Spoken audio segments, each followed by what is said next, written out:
El 7 de julio del 2011, Cristina Siecabiza desapareció. Han pasado 10 años y el único que sabe qué fue lo que realmente pasó con ella ya no está en este mundo para contarlo. Sin más que agregar, rebobinemos un poco y veamos cómo comenzó todo. Cristina Siecabiza Molina nació el 9 de diciembre de 1977 en la capital de Guatemala, hija de Ángela Molina de Siecabiza y Juan Luis Siecabiza.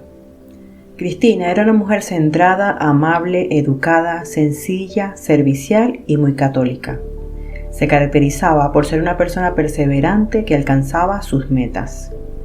Sus familiares y amigas la describían como una mujer de familia dedicada al cuidado de sus hijos, inteligente y capaz. Ella era entregada y abnegada a su familia. Para muchos, una mujer que luchaba por cada día ser una mejor madre, una mejor esposa y una mejor ciudadana. Graduada del Colegio Montemaría, Cristina fue campeona nacional de natación y en 1996 se inscribió en la Universidad Francisco Marroquín, donde obtuvo el grado académico de licenciada en Administración de Empresas, 5 años después. Al graduarse comenzó a trabajar en el banco guatemalteco Bancafé y el 15 de marzo del 2003, con 25 años, se casó con Roberto Barreda. El 5 de julio del 2004, la pareja tuvo su primer hijo, a quien llamaron Roberto José. En este punto, Cristina decidió renunciar a su trabajo en el banco para dedicarse totalmente a su hijo. A pesar de que Cristina era una mujer entregada a su hijo y a su hogar, no estaba sola en casa, ya que un año después de que naciera su hijo, contrataron a una empleada doméstica llamada Petrona Say Velázquez. El 20 de octubre de 2007 nació su hija María Mercedes.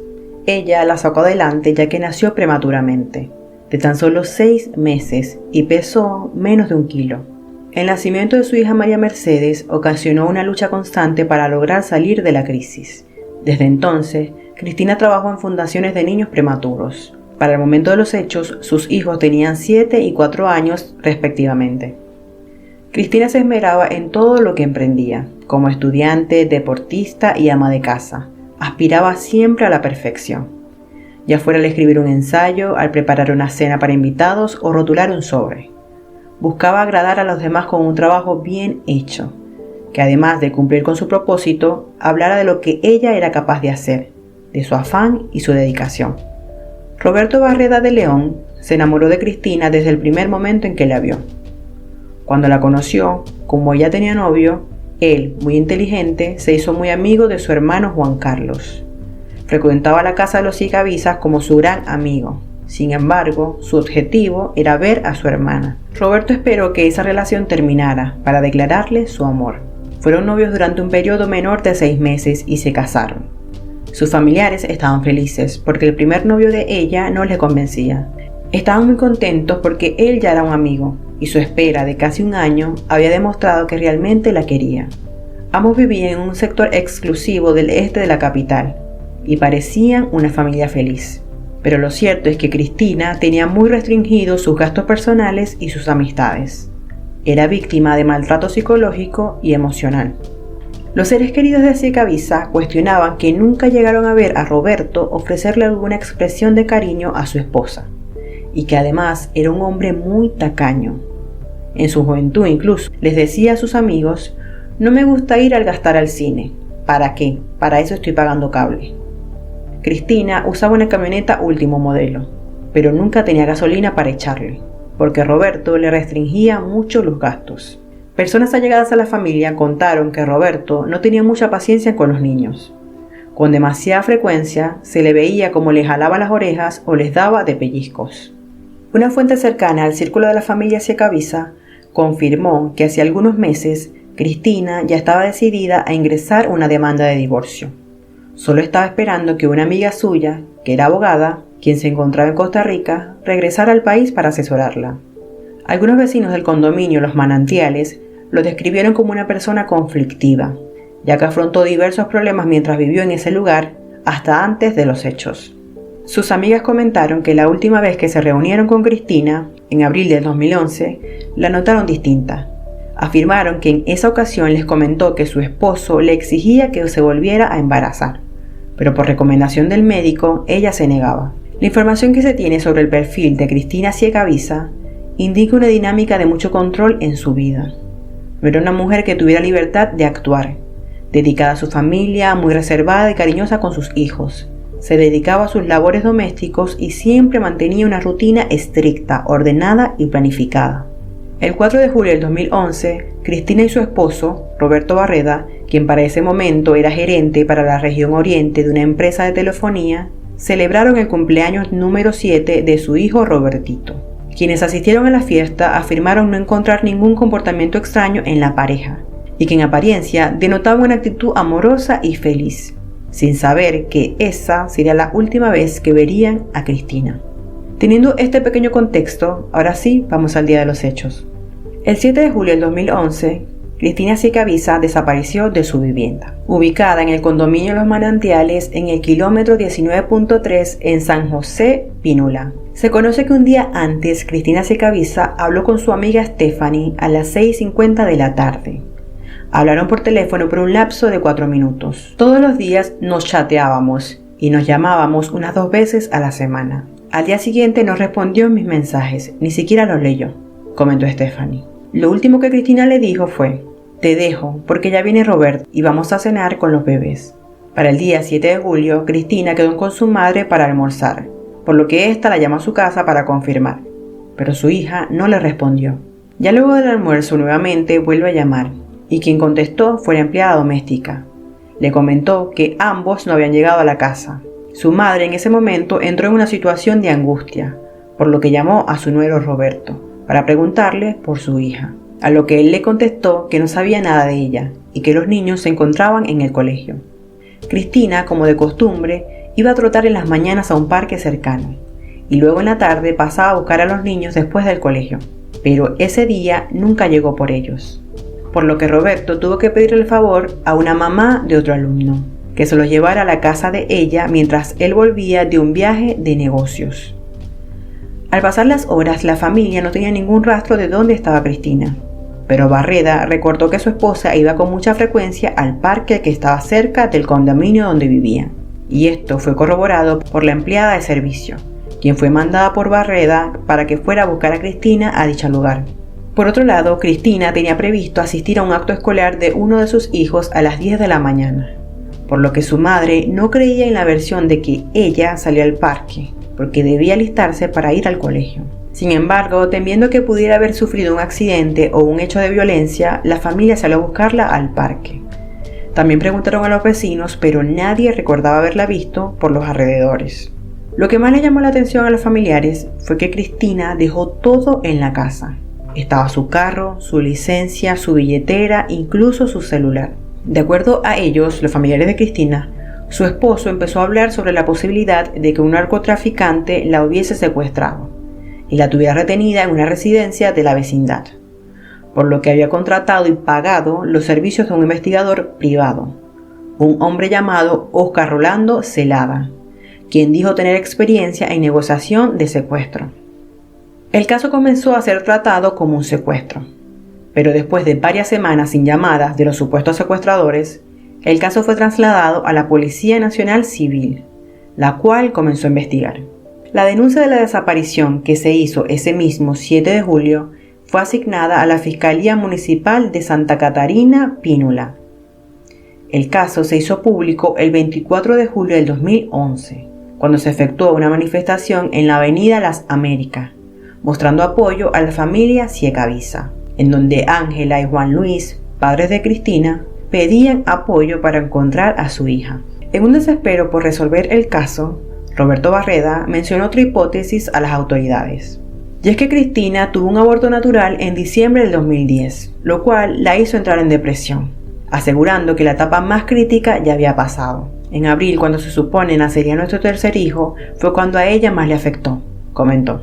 De hecho, estaba bajo tratamiento psiquiátrico y el médico les había recomendado a ambos que viajaran juntos para superar el duelo del bebé. Todo esto dando a entender que tal vez ella hubiese desaparecido por su cuenta. Sin embargo, la familia Siecabiza admitió que tras el embarazo frustrado del tercer hijo, tuvo que ser tratada por un especialista, pero aclararon que su problema de salud no llegó al punto de perder la razón y desaparecer como sugería su esposo. Una semana después de la desaparición de Cristina, su padre discutió con Roberto Barreda por teléfono. En esta conversación, Ciecaviza Girón le habría dicho que si no le entregaba a sus nietos de 4 y 7 años, se los quitaría por la vía legal.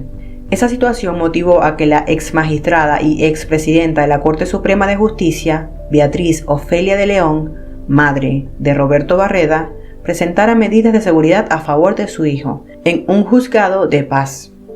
El juzgador resolvió que el abuelo materno no podía acercarse a los niños por un periodo de 6 meses. En caso de incumplir con esa disposición, sería procesado por el delito de desobediencia.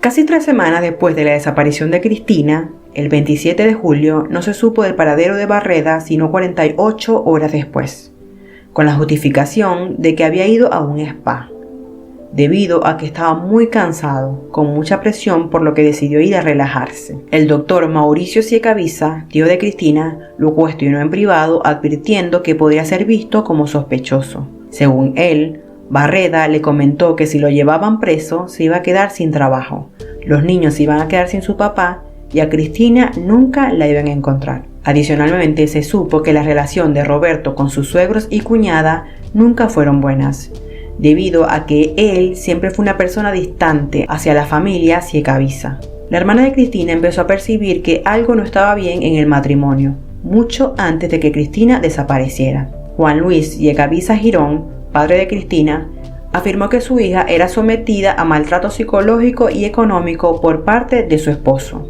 Según Ciecaviza Girón, afirmó que su hija era víctima de agresiones. Respecto de la violencia psicológica, refirió que a Cristina le eran restringidos los movimientos fuera de su vivienda.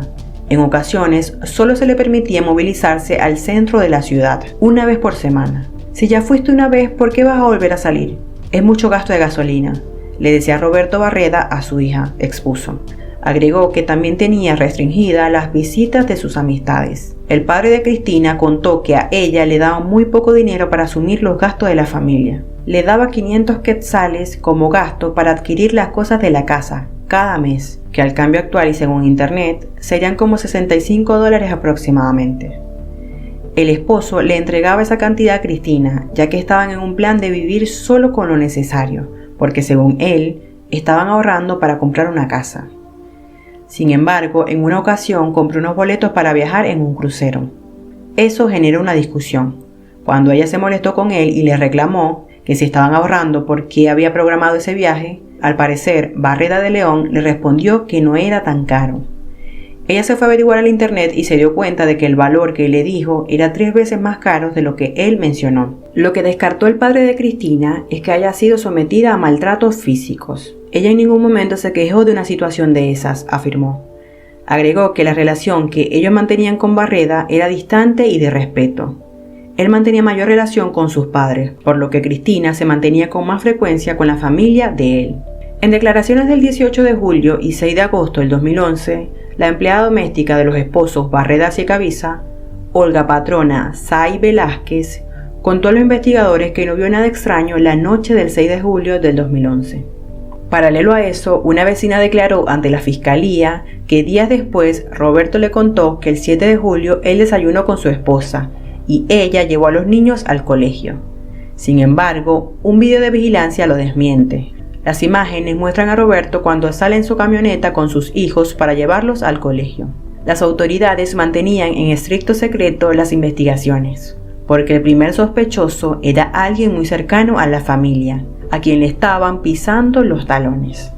De acuerdo al fiscal Ronnie López, que tomó el caso 2 semanas después de la desaparición de Cristina, se encontró con varias anomalías. La casa de los Ciecaviza estuvo sujeta a una limpieza profunda, así como también el auto de la familia.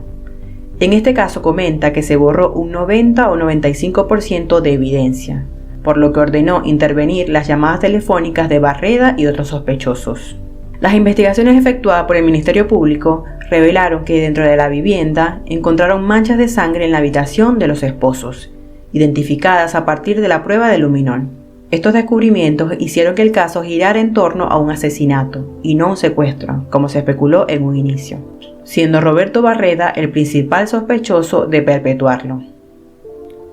Todo apuntaba a que su esposo encubría algo. Fue entonces cuando la jueza Verónica Galicia ordenó su arresto. Pero Roberto Barreda desapareció por segunda vez el 3 de agosto del 2011 con sus hijos y no se supo a dónde se dirigió. Para desconcierto de todos, un día después de que la jueza Verónica Galicia emitiera la orden, fue retirada del caso. Se comentó que había poderes moviendo hilos, lo que igualmente creía el fiscal López. Él describió que habían personas que ayudaron a ocultar información, evidencias y trataron de borrar todos los indicios. Entre ellos se encontraba un primo de Barreda llamado Alejandro Barreda García, el investigador privado Oscar Rolando Celada y dos colegas de la empresa telefónica donde trabajaba Barreda, Humberto Rondas y Mauricio Castillo, quienes fueron capturados pocos días después, debido a que mantuvieron comunicación con el sospechoso principal. Estos se enfrentaban cargos de obstrucción a la justicia y complicidad. En investigaciones posteriores se dio a conocer que la empleada doméstica había mentido en sus declaraciones, lo que llevó a que fuera arrestada a principios de agosto y quedó vinculada a proceso, bajo el cargo de encubrimiento. Petrona Sáez fue encontrada en la casa de Beatriz Ofelia de León, la madre de Roberto Barreda, donde se estaba escondiendo. Petrona declaró que ella había estado con Barreda y los niños el último día que fueron vistos y afirmó que su jefe solo le dijo que iba a cenar con sus hijos, pero ya no regresó. Para octubre de ese mismo año, Petrona Sáez cambió totalmente sus declaraciones. En una audiencia que duró 5 horas, la empleada doméstica, en anticipo de prueba, declaró sobre el crimen contra su ex jefa en el juzgado decimal del ramo penal. Sáez Velázquez se convirtió en colaboradora eficaz y en su testimonio aseguró haber visto parte del cuerpo de Cristina en una de las habitaciones de la casa ubicada en el condominio Los Manantiales, San José Pínula. Según testimonios de la empleada, para el día 6 de julio del 2011, Cristina y su esposo Roberto Barreda tuvieron una discusión. Al parecer, algo que no era muy raro en esta familia. Explicó que ella estaba junto con los niños, en una de las habitaciones, cuando abrió la puerta y observó que en la otra pieza la puerta estaba entreabierta, y logró ver los pies de la víctima, que no se movía. Luego volvió a encerrarse por temor a que Barreda la descubriera. La empleada doméstica contó que vio por última vez a su patrona, Cristina Ciecaviza, el miércoles 6 de julio a las 10 de la noche. Esa noche los niños Roberto José y María Mercedes miraban televisión en el dormitorio principal, con un volumen alto y con la puerta cerrada. Roberto y Cristina discutían en la sala de la planta baja. La discusión terminó en el segundo piso, en el cuarto del niño. Según la empleada, Roberto encerró a su esposa en esa habitación y la golpeó. Petrona contó que enseguida escuchó que abrieron la llave de la regadera del baño y que Cristina gritó para pedir auxilio. Mientras estaba acostada en su cama, escuchó que arrastraron algo pesado en las escaleras que iban del primer al segundo piso de la casa. El dormitorio de ella estaba en el primer nivel, al lado del garaje. Ella asegura que hasta ahí se escuchó que un objeto se golpeaba en las escaleras mientras lo desplazaban hacia abajo. En su testimonio, Sáez Velázquez explicó que el cuerpo de la víctima fue envuelto en bolsas plásticas y después introducido en un vehículo. La empleada contó que esa mañana Barreda no le permitió abrir el baúl del carro. Ahí trasladaban los bolsones de los niños. Barreda y su familia la amenazaron para que no comentara lo sucedido, diciéndole que la inculparían si hablaba. El fiscal afirmó que Sáez Velázquez fue intimidada por Barreda de León para que lo ayudara a borrar evidencias del crimen. Refirió que su ex jefe eliminó los indicios. Se escuchó que abrió el chorro de la tina y parecía que limpiaba evidencias. Había manchas de sangre en el piso lavamanos y en la manecilla del lavamanos, expresó Petrona Sáez. La colaboradora quedó libre, ya que se le otorgó criterio de oportunidad por encubrimiento propio por 1 año. En ese tiempo tenía prohibido acercarse a la familia de Barreda de León. Hay plena certeza de que Roberto Barreda de León golpeó en la cabeza a su esposa con un implemento deportivo, tal vez como un bate de béisbol, lo que provocó abundante hemorragia. También la asfixió con un cinturón. Según la hipótesis de los investigadores, Cristina habría salido ensangrentada al balcón a pedir ayuda, debido a los residuos de sangre encontrados tanto en la casa como en el balcón. Ya para el 20 de octubre del 2011 se captura otro personaje clave en el desarrollo del caso, la madre de Roberto Barreda, Beatriz Ofelia de León. de quien se sospecha que ayudó a encubrir la desaparición de Roberto Barreda y ralentizaba las investigaciones del caso. En marzo del 2013 se le otorga arresto domiciliario al salir bajo fianza. Meses después, a partir de un correo anónimo hacia las autoridades, Roberto Barreda fue localizado el 8 de noviembre del 2013, tenía documentos falsificados con otros nombres y fue extraditado inmediatamente a Guatemala y vinculado al proceso penal. Sus hijos lo acompañaban y fueron dados en custodia a la familia Ciecaviza, luego de un conflicto con la familia Barreda, quien exigía también la custodia de los niños. Durante las audiencias se escuchó la versión de los hechos del hijo mayor de Cristina y Roberto José, que se encontraba en su habitación el 6 de julio. Su versión coincidía con la de Petrona Say, una discusión que devino en el asesinato de Cristina. Efectivamente, el niño de alguna u otra manera presenció o escuchó lo sucedido, cosa que después se pudo deducir por un dibujo que realizó el niño, donde lo tituló La película de la muerte.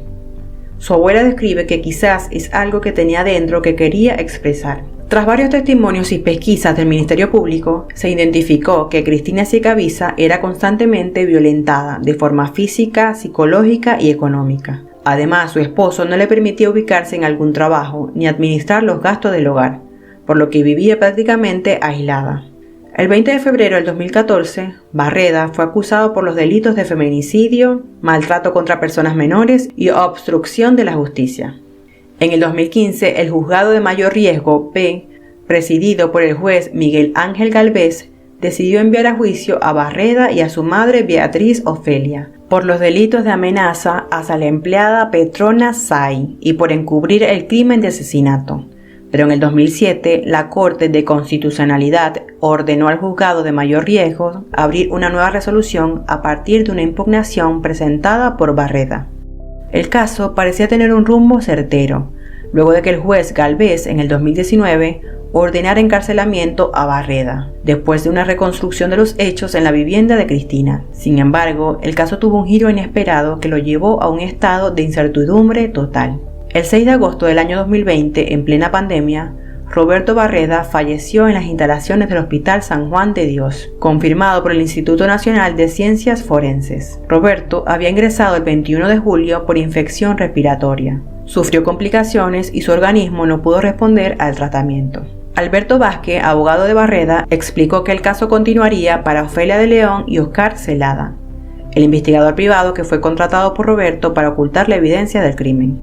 Pero, para septiembre del 2020, el tribunal aceptó el criterio de oportunidad para Beatriz Ofelia de León y le dictó que como reparación a Say Velázquez debía pagarle 1,000 quetzales, $130 aproximadamente. Beatriz Ofelia de León llegó a un acuerdo y por eso se sometió al criterio de oportunidad. Dicho tribunal también le otorgó criterio de oportunidad contra el investigador privado Oscar Celada, quien debía pagar una reparación de daños de 10,000 quetzales a los hijos de Cristina Ciecaviza y no podía relacionarse con los implicados en el proceso. Este monto sería aproximadamente como $1,300, nuevamente según Internet. Con esta resolución, Beatriz Ofelia de León y Oscar Celada ya no enfrentarían juicio por ese caso y se cerraba la persecución penal contra ellos. Dicha persecución penal se suspendía por 1 año y luego de ese periodo se cerraba en definitiva el caso. Actualmente, después de 10 años de la desaparición de Cristina, la agencia especial designada por el Ministerio Público continúa con la búsqueda de sus restos, realizando exhumaciones en distintos cementerios de la capital para encontrar algún rastro de ella. A la fecha se han realizado más de 100 diligencias infructuosas en búsqueda del cuerpo de Cristina. Sin embargo, el Ministerio Público afirma que no se detendrá hasta localizar los restos. Mientras tanto, la investigación sigue en pie con la hipótesis de que la víctima estaría sepultada. El caso se ha convertido en el símbolo de los extremos a los que llega la violencia intrafamiliar y también ha desnudado la vulnerabilidad del sistema de justicia debido al tráfico de influencias. Bueno, hasta aquí el caso de hoy. Normalmente este tipo de casos los coloco en mi segundo canal, pero como este caso me lo habían pedido tanto, decidí colocarlo en el canal principal. Igual, si les gustan este tipo de casos de desapariciones, no olviden pasarse por mi segundo canal, que se los dejo el link en la caja de descripción o en la caja de comentarios. Allí en ese segundo canal solo trato casos de desapariciones, mientras que acá hago casos resueltos o sin resolver. Bueno, como siempre les digo, mi nombre es Mayra, pero pueden decirme Machi. Nos vemos en un próximo video.